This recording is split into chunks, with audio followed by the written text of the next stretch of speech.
Hey, yesterday was May the 4th be with you. Today is Revenge of the 5th. That's right, it's May 5th.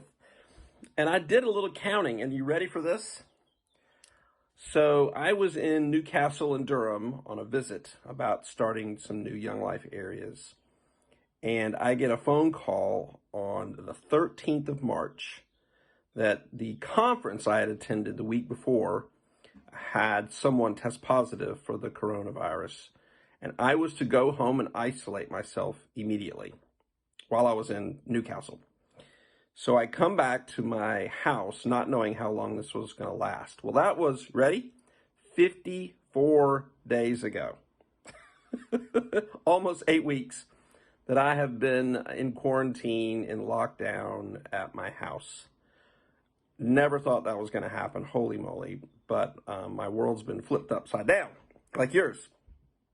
And I was thinking about it, I was like, at first it feels like, hey, well, it's a little bit of a holiday, right? We get to stay home and we're watching movies, and Disney Plus is coming out, and, I've got Netflix already, and, I'm going to catch up on all my favorite TV shows and movies, and then you do that for a little while, and you're like, okay, I'm sick of this, and I organized every closet in my house, even the garage. I mean, everything's more organized than it's ever been.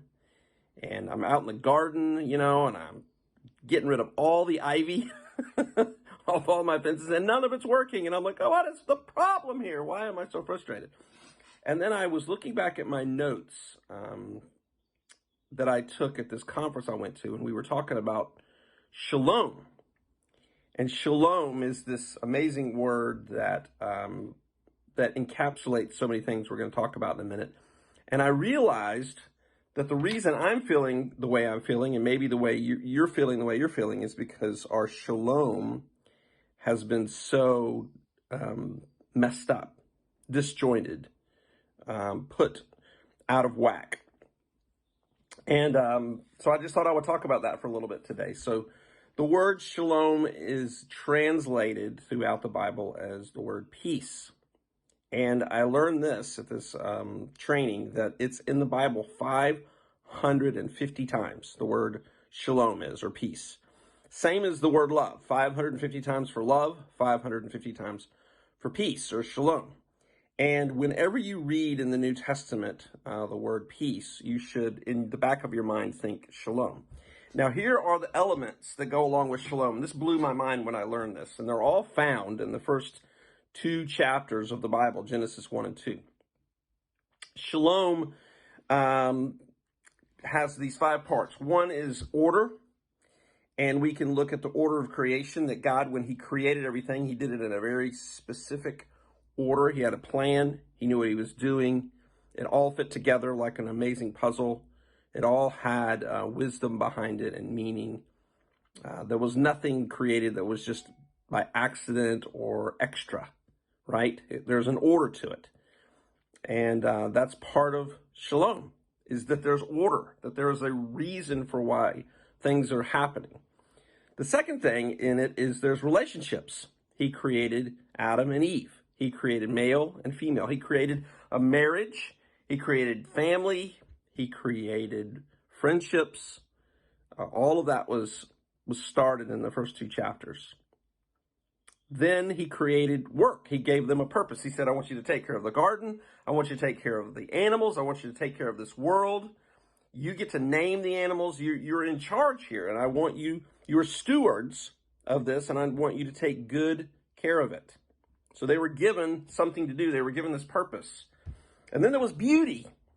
And we know when we look around, the world is an incredibly beautiful place. And we have some friends right now who are celebrating Scotland, and they keep posting pictures online of Scotland and how amazing and beautiful it is. And then there's a rhythm that he created. He worked for 6 days. He created for 6 days, and he rested on the 7th. And he said to them, I want you to rest on the 7th. I'm going to give you this rhythm of how to do life. And I want you to stick to that, because that's going to be what's best for you.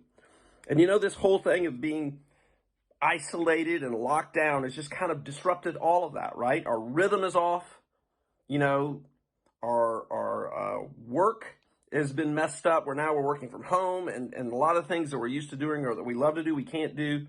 our beauty. We long to go to the beach. We want to go climb the mountains. And they said, no, we want you to stay home. And so we're missing out on the beauty. Our relationships are all disrupted. And, we just have to see each other via screens or from a distance. And it just bothers us, right? And even the order of things, it's like, this is all out of order. This is not how it's supposed to be.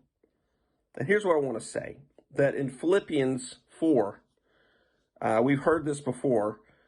He says to pray to God, to give him all of our requests, all of our worries and our frustrations. And then he says this, and if you'll do this, the peace of God, the shalom of God, which we can't even understand, surpasses all understanding, will guard our hearts and minds in Christ Jesus.